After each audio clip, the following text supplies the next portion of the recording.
SpaceX's Falcon 9 rocket faced its first major setbacks in years following a failed Starlink launch earlier in July. But was it down and out for good? Well, this week, SpaceX answered with a resounding no, as the Falcon 9 bounced back and continued its role in helping Elon Musk with his goal of beaming internet to every part of the globe. The following video briefly looks at the challenges the rocket was facing and their potential solutions before taking a look at the recent success. So sit back, relax, and let's get started. July was always going to be a busy month for SpaceX. Not only did the company have multiple Starlink deployment missions scheduled, but the highly anticipated Polaris Dawn mission, which is expected to feature the first civilian spacewalk, was also penciled in for the end of the month. Away from launch, SpaceX had also been ramping up preparations and tests for the Ship 30 upper stage and Super Heavy Booster 12, the two halves of the Starship's upcoming fifth integrated test flight. The Starship test flight is now expected to occur in late August or early September, and we will be bringing you more news about it in upcoming videos. So what's the story with Falcon 9 and Starlink? Well, Falcon 9 is the rocket that is used to launch Starlink satellites into space. The month of July saw a total of 3 Starlink launches, all powered by the Falcon 9. The first launch took place on the 2nd of July as Falcon 9 set off toward the heavens from Cape Canaveral's SLC-40 launch facility, carrying a payload of 20 Starlink satellites, 13 of which have direct-to-cell capabilities. The $70 million mission was SpaceX's 126th orbital launch attempt of 2024 alone, as well as the trusty Falcon 9's 350th mission. Following this launch, SpaceX had brought the total number of Starlink satellites in orbit to 6,150. Unfortunately, the Falcon 9's trusty streak was broken less than a fortnight after the July 2nd launch. On the 11th of July, another batch of 20 Starlink devices was launched aboard the same Falcon 9 rocket as the previous mission. This time, though, the rocket's upper stage had a liquid oxygen leak and, as a result, failed to perform an orbit-raising burn. In turn, the satellites were deployed much earlier than planned and were eventually lost. The last time a Falcon 9 had an in-flight failure was way back in June 2015, meaning there had been over 300 successful launches in between. As is usual following failed launches, the Federal Aviation Administration, FAA, grounded the Falcon 9 from flight until SpaceX conducted a thorough investigation. SpaceX had to submit a report of what went wrong and the corrections made to prevent similar occurrences. Falcon 9's grounding also meant that SpaceX's Polaris Dawn mission would be delayed. This is because the Crew Dragon spacecraft that will be used for that mission is also launched by the Falcon 9. SpaceX did what the FAA ordered and found that the root cause was likely a crack in a pressure sensor line in the liquid oxygen system. The leak then caused excessive cooling of various engine parts and fuels. The rocket's ignition fluid was among these.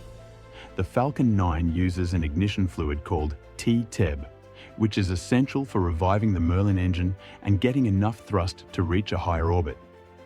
However, because of the leak and subsequent cooling, the TTB moved much slower than it normally would, causing misfires and excessive vibrations. SpaceX Director of Dragon Mission Management Sarah Walker told journalists at a NASA briefing that the poor supply of ignition caused the combusting propellant and oxygen to damage a number of components on the engine. The mechanical damage meant that the second burn would be impossible. The cracking was likely a result of changes to a transducer that provides pressure measurements along the same sense line. SpaceX technicians and engineers may have disturbed the line and even negligently forgot to replace certain clamps, which would have increased the chances of cracking after launch. The vibrations the rocket experienced in flight served as the proverbial trigger, leading to a cracked line. Rockets are pushed to the very limit in extreme conditions, so even the tiniest errors can snowball into serious mishaps. The solution was to remove the sensor and sensor line for all Falcon 9 launches in the near term. How long that is exactly remains to be seen.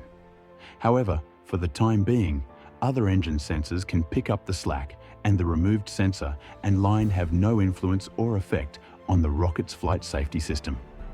If a sensor tied to the safety system had failed and caused this error, SpaceX may have found itself in a much deeper hole. The FAA accepted the findings of the investigation as well as the solution before granting SpaceX a launch license for the third Starlink launch attempt of July.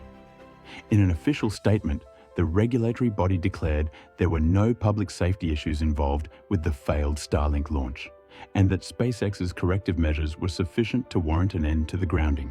NASA, keenly interested in anything concerning the rocket that launches so many of its missions, played an observatory role in the investigation. The agency's Commercial Crew Program Manager Steve Stitch also addressed the media following the investigation. Stitch lauded SpaceX's transparency, collaborative attitude, and strict self-scrutiny. After all, failings and solutions for any space mission can, and should, be publicized for the good of space travel as a whole. He said that NASA was satisfied with the findings presented in the FAA report, and that removing the affected sense line was the best short-term solution. However, the world will have to wait for ideas on long-term solutions, and both SpaceX and NASA representatives alluded that more information would be revealed in the coming weeks. According to Stitch, NASA will assess the viability of permanently removing the affected sensor and sense line, a process that will include rigorous certification. It is likely that some software associated with that sense line may need to be modified or removed altogether. The findings of this assessment are expected before NASA's Crew 9 mission to the ISS this August. As usual, SpaceX's Crew Dragon and Falcon 9 will be the spacecraft rocket combo of choice for that mission. At 1:45 a.m. EDT on Saturday, the 27th of July, the Falcon 9 returned to action at the Kennedy Space Center, fully loaded with 23 Starlink satellites. This was this particular rocket's 17th launch overall and 13th Starlink launch. This time, everything went according to plan. The Falcon 9 first stage detached and began its return to Earth about 8 minutes after launch. The booster landed vertically aboard the drone ship, Just Read the Instructions, which was in the Atlantic Ocean. The upper stage sparked into life and proceeded to take its cargo into low Earth orbit without a hitch this time. Removing the troublesome sense line had worked, and the T-TEB ignition fluid flowed quickly and smoothly. Around 63 minutes into the mission, the upper stage successfully deployed the 23 satellites, again with zero drama. SpaceX confirmed the success of the mission on its X social media platform. Of course, SpaceX is not known for resting on its laurels after a bit of success. The very next day, Musk and co-John launched 2 more Falcon 9 rockets carrying more Starlink satellites. The first launch took place at Cape Canaveral at 1:09 a.m. EDT. This was the 14th mission for this particular Falcon 9 first stage and the 300th reflight of a SpaceX booster.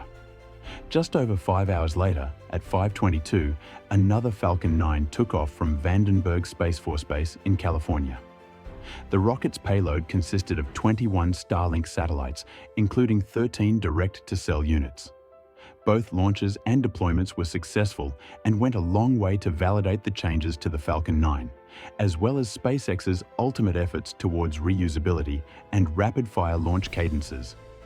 In an ex-post, SpaceX confirmed the successful double-header launches and the deployment of more internet satellites. That now makes it 6,217 Starlink satellites in orbit. Now attention shifts to what looks set to be another whirlwind month at SpaceX. Crew 9, Polaris Dawn, Starship testing, and more Starlink are the major events in what will be a busy August for Musk and his ambitious company. That's all for today, folks. Thank you so much for watching until the end, and we hope you enjoyed learning about the Falcon 9. Please share your thoughts and suggestions in the comments section below. We also hope you will take the time to like the video, share it with your friends, and subscribe to the channel. Doing this really helps the channel and increases our overall visibility. You should also hit the bell icon so you never miss out on new space content. All that remains is to say thanks again and see you next time.